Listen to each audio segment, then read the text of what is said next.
One man served 25 years in the Air Force, followed by another decade as an Air Force Junior ROTC instructor at Dixie High School. Another is a former Marine and high school ROTC instructor. A third gained fame as a contestant on Survivor. What do these three individuals have in common? They now stand accused of murder, arson, and being part of what authorities describe as one of the most violent criminal organizations in Texas history. Federal charges against Bandidos members. 14 alleged members of the Bandidos Outlaw Motorcycle Gang have been indicted on federal RICO charges, serious charges typically reserved for organized crime operations. These include allegations of murders in public places, buildings set on fire, and a violent turf war that endangered civilians. Federal agents spent 6 years investigating what they describe as an organized criminal network. The U.S. Department of Justice has called it one of the most violent turf conflicts in recent memory. What sets this case apart is that the accused weren't hiding, they were part of the community. They were educators, TV personalities, and local residents, all while allegedly planning and executing violent crimes to protect their organization.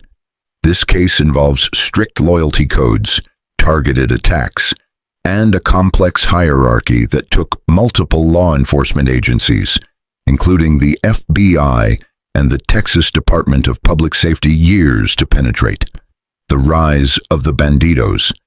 The Bandidos were founded in 1966 in San Leon, Texas, by Donald Mother Chambers, a Vietnam veteran. His vision was a brotherhood rooted not in common interests, but in rebellion.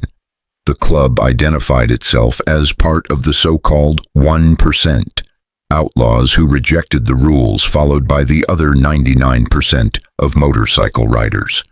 Over the next 6 decades, the Bandidos grew from a small group of veterans into a global organization with roughly 3,500 members and chapters in the US, Europe, and Australia.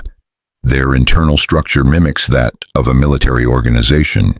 National presidents, vice presidents, regional officers, and chapter leaders. Orders flow downward, and loyalty is enforced through violence. While the public may have seen them at charity rides and community events, authorities now claim the organization secretly operated a criminal network involving drug trafficking, murder for hire, weapons smuggling, and intimidation. Their operations were carefully structured, complete with codes and enforcement systems designed to shield them from law enforcement. A turf war begins.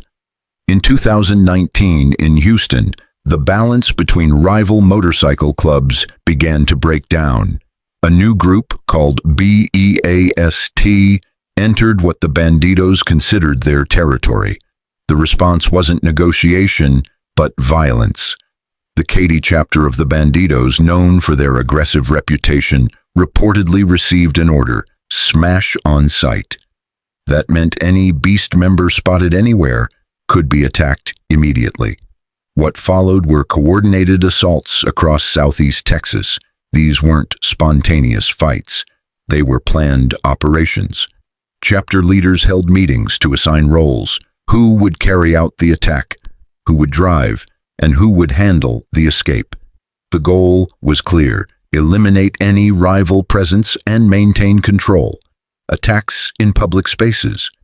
In one instance, a bar near Houston became the scene of a murder when Bandidos members entered, identified a rival, and shot him in front of other patrons.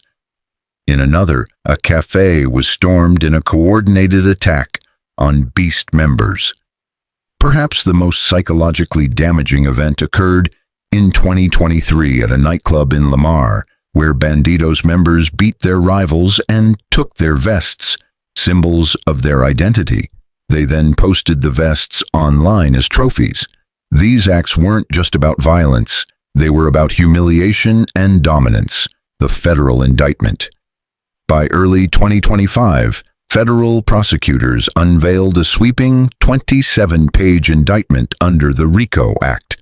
Originally designed to dismantle groups like the Mafia, the law is now being used against the Bandidos.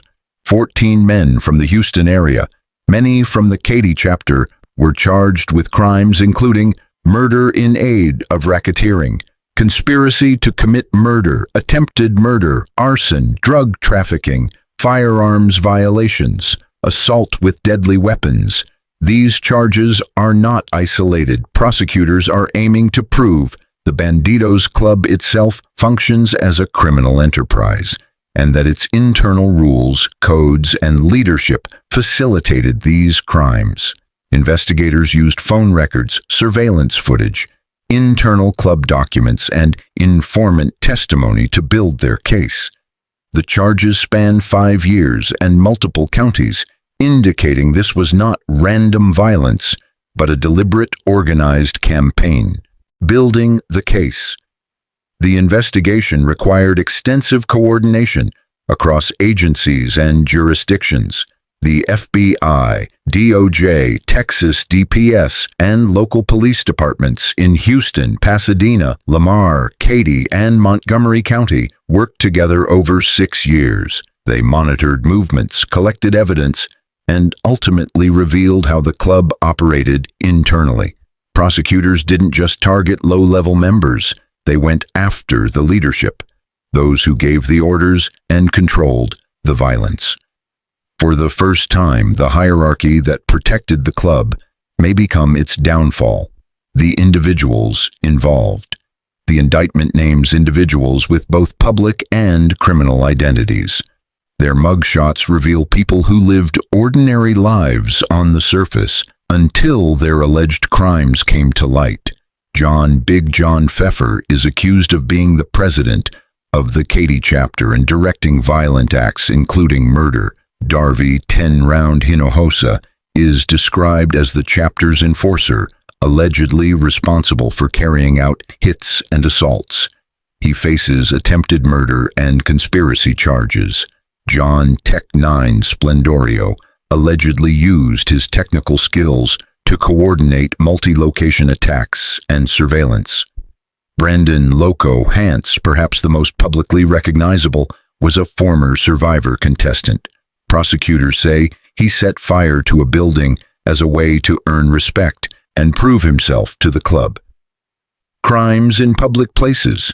The charges include violent acts committed in public places, impacting not only rivals but innocent bystanders. In 2020, at the Hog Stop Bar, a rival was shot and killed in front of patrons. Prosecutors say it was a premeditated act approved by club leadership. In 2021, at the Blue Bayou Cafe, a family restaurant became a war zone when multiple armed bandidos attacked a group of rivals. Several were injured, and the fallout caused staff to quit and customers to avoid the location entirely. At Bimbo's Bar in Lamar, club members didn't just beat their rivals, they stripped them of their vests and posted photos online, sending a strong message to other clubs. Crossing the Bandidos isn't just dangerous, it can result in the destruction of everything a person values. The December 2023 arson of the County Line Ice House marked a major escalation in the group's tactics. When violence failed to push out their rivals, the Bandidos allegedly resorted to outright destruction. The fire burned the building to the ground and required emergency response from multiple fire departments across county lines. Federal prosecutors say Brandon Hance, a former reality TV contestant, set the fire not out of revenge or for personal gain, but to prove himself worthy of full membership in the Bandidos. This incident reflects a troubling transformation, from television personality to someone allegedly seeking acceptance in a violent criminal organization. Prosecutors argue it highlights how far individuals will go to be part of a group that promises loyalty and purpose. In another incident in August 2023, multiple Bandidos members allegedly attempted to rob a Harley-Davidson dealership in the Woodlands during daylight hours. Their goal, according to authorities, was to steal gear linked to rival groups and make a statement about territorial control. Though no one was killed, the incident showed a willingness to commit crimes in highly surveilled public areas, coordinated and organized attacks. Each attack, prosecutors claim, followed a consistent pattern, one used to support federal RICO charges. Targets were selected based on intelligence. Leadership approved the operations. Roles were assigned based on individual skills. Attacks were then carried out with planning and purpose, and the aftermath was managed to reduce law enforcement response while maximizing fear. Authorities argue these were not isolated acts by unstable individuals. They say this was coordinated violence orchestrated by a structured criminal organization using fear to maintain power and influence. 6 years of investigation. The current case against the Bandidos is the result of one of the most complex and dangerous investigations in recent Texas law enforcement history. The investigation began quietly. Rather than launching immediate raids, federal and state investigators started with long-term surveillance. FBI agents, Texas Department of Public Safety officers, and local police observed patterns of violence in the Houston area and discovered they were connected to specific motorcycle clubs and territories. Surveillance teams documented daily routines, club meetings, group rides, and social events, seemingly harmless activities that helped investigators map relationships and internal structure. The turning point came when it became clear that this wasn't a group of independent criminals, but a coordinated organization with leadership, ranks, and operational planning. This led to the transition of the case from local law enforcement to a federal RICO investigation. Coded communication and covert operations. Wiretaps were essential to understanding how the group operated. Conversations that sounded casual to outsiders contained coded language about violent plans. Terms like taking care of business or handling problems often corresponded to acts of violence later investigated. Undercover agents and informants played a critical role, often at great personal risk. The Bandidos' strict code of silence was enforced with threats and violence. Cooperating with law enforcement was considered a betrayal, punishable by death. Despite this, some individuals came forward providing insight into club meetings, weapons caches, and the decision-making hierarchy. Technology also played a key role. Forensic teams recovered deleted messages and documents from seized devices. GPS trackers mapped movements before and after violent incidents. This helped prosecutors tie individuals and locations to specific criminal acts. Coordination across jurisdictions. The investigation required significant coordination between federal, state, and local law enforcement agencies. Each had different procedures and priorities, but they worked together to manage evidence collection, witness interviews, and logistical operations across multiple states. Crime scenes were processed months or even years after the incidents. Financial analysts traced illegal income through complex networks. Weapons experts linked ballistics evidence from different crime scenes. The investigation concluded with a series of coordinated raids conducted in early morning hours. Search warrants were executed while suspects were least likely to resist or destroy evidence. Arrests targeted not only lower-level members, but leaders believed to be responsible for organizing the violence. Some defendants may choose to cooperate in exchange for reduced sentences, creating tension within the group and increasing internal risks for those who remain silent, community and legal impact. The effects of the investigation reach beyond those arrested. Businesses unknowingly used for criminal meetings must now rebuild their reputations. Neighborhoods near clubhouses face ongoing safety concerns. Families of victims may finally see justice, but many will relive trauma during court proceedings. Some may also pursue civil lawsuits to recover damages for lost income, medical expenses, or emotional harm. The broader outlaw motorcycle community is closely watching the outcome. A successful prosecution could trigger similar investigations across the country. The final chapter.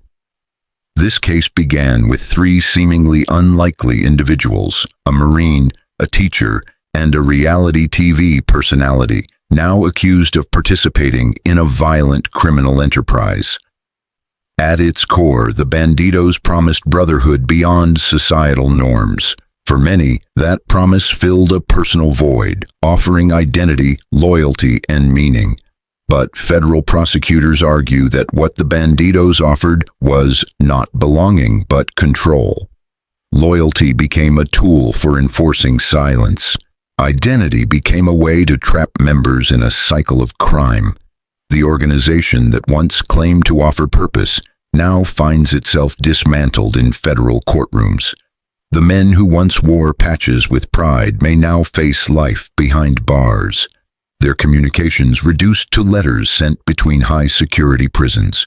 Their victims, rivals, communities, and families wait for justice that has been delayed for years. These trials will determine whether that justice is finally served. But the broader question remains: will other clubs learn from this case and change their ways, or continue down the same path? The patches may remain, but the power behind them could be permanently broken. And in courtrooms across Texas, the final chapter in this story of outlaw brotherhood is now being written.